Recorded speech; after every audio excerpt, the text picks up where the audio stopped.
It means the world to me when you reach out and tell me you enjoyed a particular episode or a certain guest that was on the show. I honestly am so surprised every time someone says that they listened to a particular episode. I don't know why. I guess I think that just my friends listen or something. But I am so grateful, and I hope that it brings some joy and inspiration to your teaching life. Thank you so much for being here. Hey there, I'm Rachel Ehring, and you're listening to the Top Music Piano Podcast. Get inspired as we discuss creative resources, trends in piano pedagogy, ways to grow your income and streamline your studio, and new ways to engage your students each week. If you are a teacher who wants to go beyond the method books to create an innovative studio that fosters lifelong music makers, you've come to the right place. Hello, piano teachers. I am so glad that you're joining me today for this final episode of 2025. Can you believe it? The Top Music team will be taking a couple of weeks off, and then the podcast will return with new episodes in early January.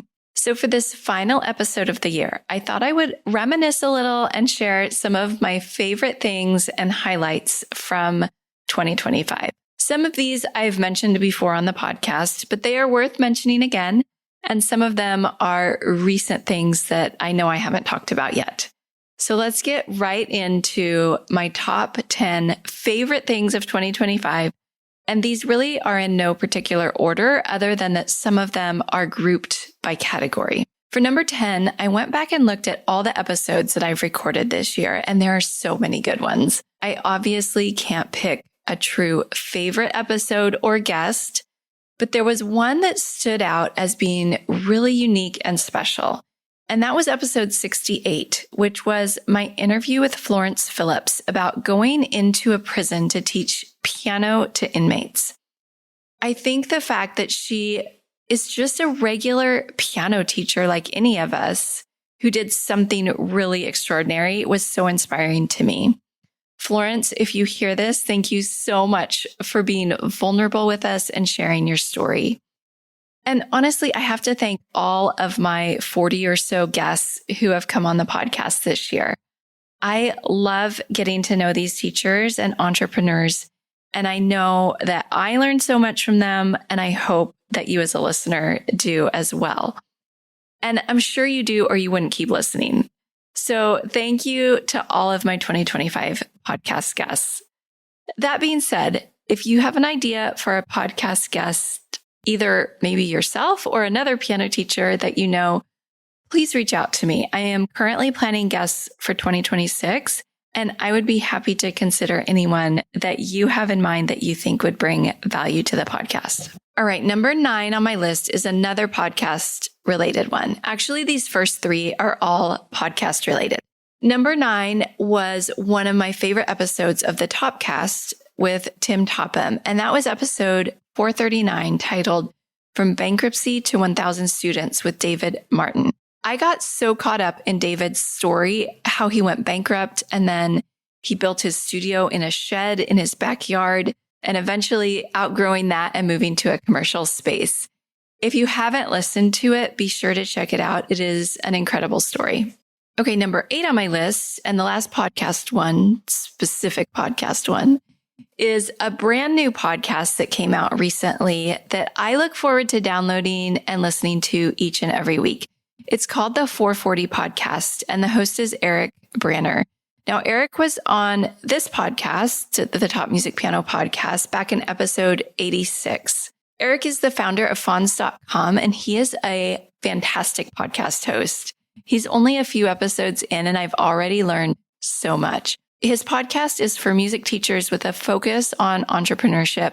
And Eric does such a good job of getting to the heart of what his guests are doing well and what we can all learn from them. Eric also recently did a solo episode where he talked about mentors in his life, and it was a really good one. So if you haven't checked out the 440 podcast yet, go and listen. He's probably only about 10 or 12 episodes in, so you can binge them all and then thank me later. Okay, number 7 on my list is my favorite book of 2025. And I know that I've talked about this book at least once on this podcast. You guys are going to think that it's the only book I read this year, which I promise it's not, but I just really enjoyed it. I cannot help myself.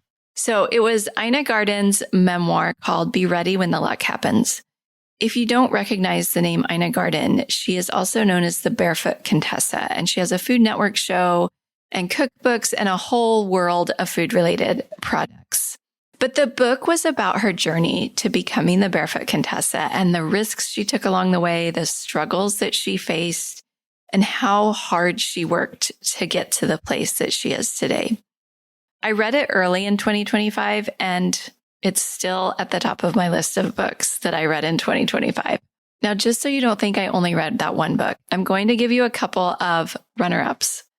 The first one is a book called 67-Day Year by Dr. Shannon Irvine. And yes, when my 8-year-old saw the title, he said, 6-7, what's that about? But it has nothing to do with the 6-7 trend. And if you have no idea what that is, you can just thank your lucky stars. But anyway, this book is about reprogramming your mind for success and meeting your goals. And it is really fascinating research. I actually haven't finished it yet because it's one of those books where you can't just read it and then move on. There are exercises along the way that you have to do if you really want it to work. And so I know that if I'm going to do it, I have to do the work that goes along with it. And December is just not the time for me to do that. So it's there waiting on my bookshelf for me. And when I'm in that right frame of mind, I'll finish reading it. I actually learned about this book on a podcast called The Expert Edge with Colin Boyd, which that podcast has nothing to do with music, but he interviewed Dr. Shannon Irvine on his show. And I was so intrigued by the interview that I bought the book as soon as I got home. So I can't wait to finish it and do all the work that goes along with it. My other runner-up book that I just started, and that's why it's only a runner-up because I haven't gotten very far yet, is The Savvy Musician 2.0 by David Cutler. So far, it's so good, and it definitely gets the creative ideas flowing in my mind.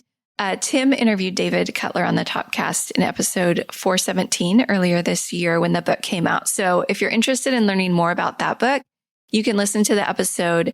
But so far, it is a great book, and I would recommend it to any music teacher. Okay, number 6 on my list is also a book. It's a brand new method book by Nicola Canton called Piano Paint Box. I just got my copy in the mail a few weeks ago, so I haven't tried it out with any students yet. I don't really have any students that are at that place where I could try it out with them. But I think Nicola did a really great job of incorporating her many, many years of experience teaching beginners, and she's so creative. And all of that comes through in this method book. If I had to describe it, I would say it sort of incorporates the best parts of a lot of other methods. So it has rote pieces similar to Piano Safari. And there are some things that kind of remind me of the Music Tree method books, maybe even a little bit of Piano Adventures. On her website, she says that she wanted to write a method that was motivated by playing first rather than reading first. So she incorporates improvisation, composition, and of course, rote learning as well. So if you're looking for something fresh to use with your young beginners, I encourage you to check it out. And if you've been around top music for a while, you will be familiar with Nicola Canton and her work. My next couple of favorite things have to do with my work at the conservatory where I work. So if you're new to the podcast, my full-time job is as the director of a music conservatory in Southern California. And I have a staff of 12 teachers and about 100 students, give or take, who do lessons on various instruments and voice.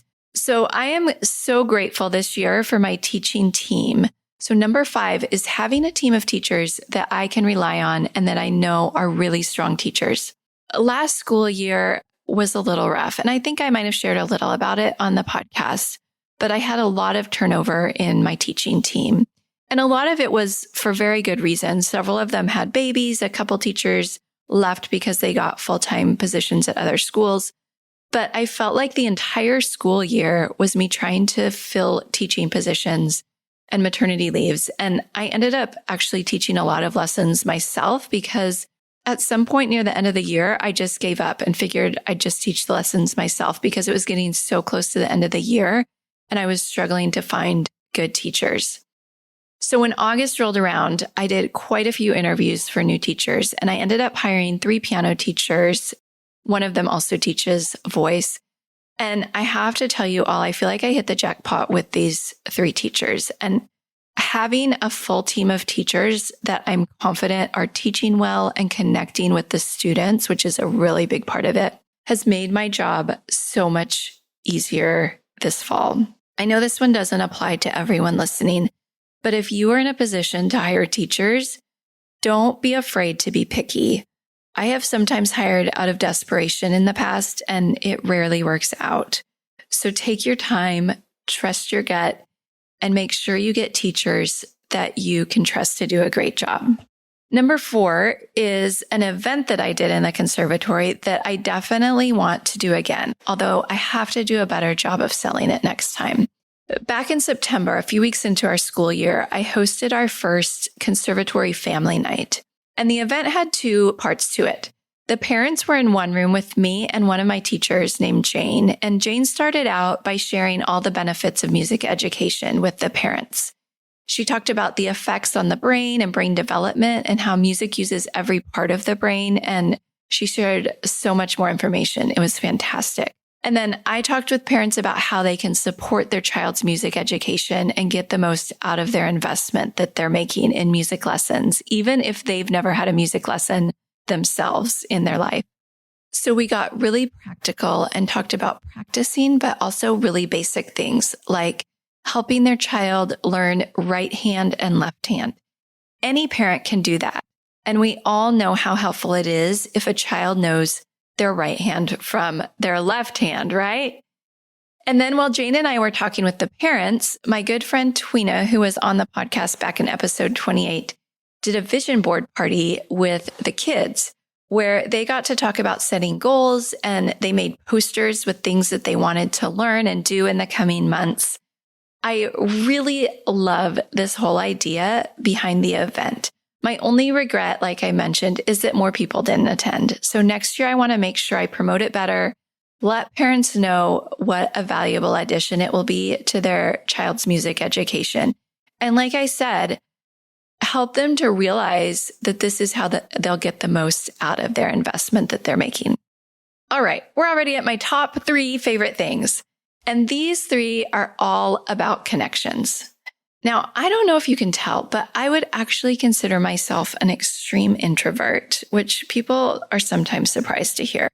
But I still really love connecting with people. In fact, that's one of the reasons I loved and still love being an accompanist, is because instead of just being alone in a practice room all the time and then being alone on stage, I get to play music with friends and collaborate with other musicians. So number 3 on my list, and I've talked about this one before too, was meeting piano teacher friends at the NCKP conference.